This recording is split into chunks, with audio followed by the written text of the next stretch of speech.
DJ Sumit Satish, DJ Sumit Satish.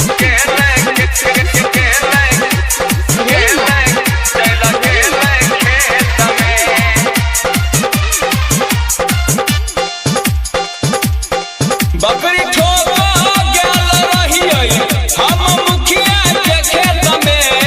बकरी ठोको गेल रहियै हम मुखिया के खेत में। हमारा पठरू बड़छी हतरी चल गेल खेत में। हमारा पठरू बड़छी हतरी चल गेल खेत में। बकरी ठोको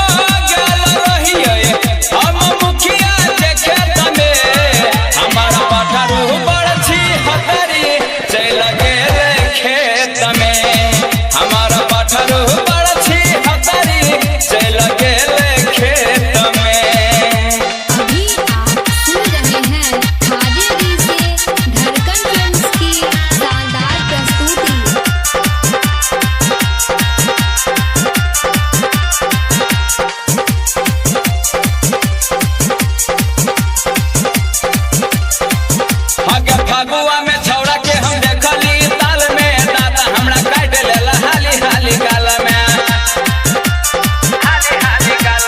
फगुआ में छौड़ा के देखली ताल में। दादा हमरा काट लेला हाली हाली गाल में।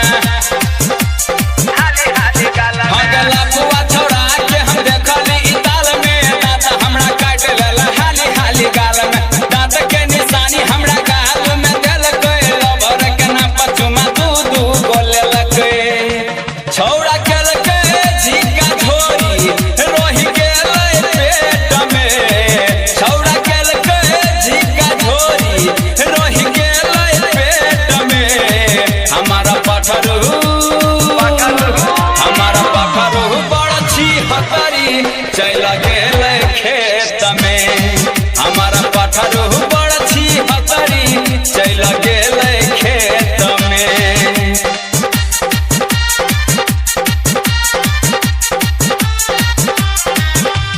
DJ Sumit Satish, DJ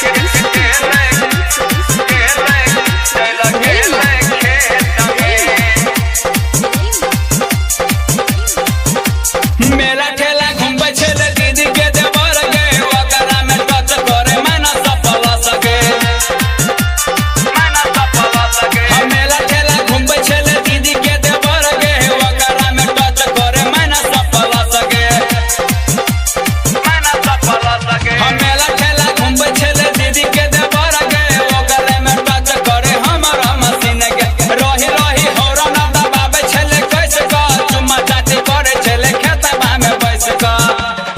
कतबो केलियै हाली हाली तब हुलेट भ गेलै। कतबो केलियै हाली हाली तब हुलेट भ गेलै। हमारा पठरू बड़छी हतरी चल गेलै खेत